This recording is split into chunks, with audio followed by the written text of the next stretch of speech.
Ci siamo sentite quest'anno di non poter essere in silenzio su quello che sta accadendo a Gaza e di dedicare interamente il corteo del 7 di giugno al genocidio di Gaza e di dare quanta più voce possibile, di cercare nel nostro piccolo di essere una cassa di risonanza per questa tragedia mondiale. Non vogliamo che se ne parli tra 20 anni pentendoci, vogliamo che se ne parli oggi, vogliamo che si prendano dei provvedimenti oggi per salvare vite. Mary Fontanella è una delle portavoce del collettivo Human Pride di Taranto, che si occupa di diritti e della lotta ad ogni tipo di discriminazione e di violenza. Anche quest'anno torna il Pride, anzi lo Human Pride a Taranto. Il corteo patrocinato dal CSV prenderà il via da Piazza della Vittoria alle 18 di sabato 7 giugno per poi snodarsi per il borgo e nella città vecchia tra musica, balli, colori, interventi e terminare con una festa allo Spazio Porto. Madrine della parata Karma B e l'atteso ritorno per l'avvocata dei diritti civili Cati La Torre, scelte per il loro attivismo, ha spiegato Miki Formisano. Ci aspettiamo che le persone che non conoscono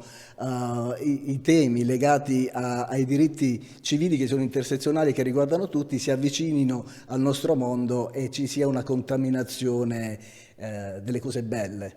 Il mese di giugno ormai per tradizione, dalla prima manifestazione di drag queen nel 69 con i moti di Stonewall a Manhattan, è il mese dedicato al Pride, letteralmente una manifestazione pubblica aperta a tutti per celebrare l'accettazione sociale e l'autoaccettazione delle persone lesbiche, gay, bisessuali, transgender, asessuali, non binarie, intersessuali e queer e dei relativi diritti civili e legali. Ci sono ancora tanti pregiudizi, ha aggiunto Formisano. Si pensa che i Pride siano dei circhi, ma i Pride nascono proprio per difendere e conquistare i diritti che riguardano tutti. E ce ne sono tantissimi di diritti da mantenere. Pochi giorni fa sono state picchiate e derubate 3 donne transgender a Roma, in pieno centro, sotto l'indifferenza di tutti, allo sguardo indifferente di tutti.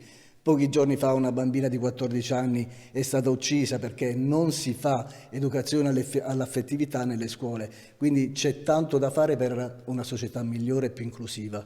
Anche per quest'anno a Taranto lo Human Pride allarga i suoi confini, come spiega Fontanella. Si tratta di un progetto di lotta intersezionale pacifica a sostegno dei diritti di tutte le minoranze inascoltate, non solo della comunità LGBTQIA+.